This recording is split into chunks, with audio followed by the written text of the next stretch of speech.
நம்ம இன்னைக்கு ஒரு யூனிக்கான கேசல் தான் பார்க்க போறோம்.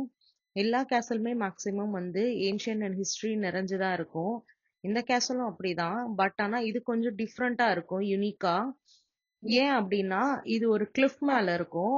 இங்க இருந்து நம்ம இந்த கேசல் பார்த்தோம் அப்படின்னா ஒரு நல்ல ஒரு பிரெத் டேக்கிங் வியூ, நல்ல ஒரு ரிலாக்ஸ்டா இருக்கும் மைண்ட் இந்த இடத்துல இருந்து பார்த்தோம் அப்படின்னா.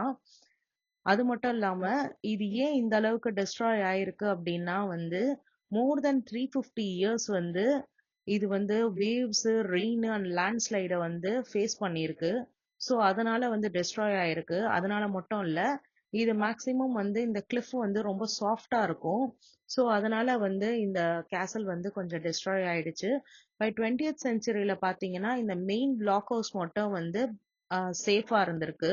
மத்த எல்லாமே வந்து ஃபால் ஆயிடுச்சு. இத வந்து பிரிசர்வ் பண்றதுக்காக பாத்தீங்கன்னா 2009ல இருந்து 2012 வரைக்கும் பாத்தீங்கன்னா இதோட ஸ்ட்ரக்சர் பிரிசர்வ் பண்றதுக்காக நிறைய ஒர்க் பண்ணியிருக்காங்க. இப்பவும் பாத்தீங்கன்னா இந்த இடத்துலலாம் ஃபுல்லா வந்து போக முடியாத அளவுக்கு ஃபென்சஸ் தான் போட்டு வச்சிருப்பாங்க. ஏன்னா இதோட கிளிஃப் வந்து ரொம்ப ஸ்ட்ராங்கா இல்லாதனால. பட் ஆனா இதையும் பிரிசர்வ் பண்ணி எல்லாரும் வந்து வியூ பண்றதுக்காக வந்து வச்சிருக்காங்க. ரொம்பவே நல்லா இருக்கு. நீங்க ஃப்ரீயா இருந்தீங்கன்னா வந்து பாருங்க இங்க.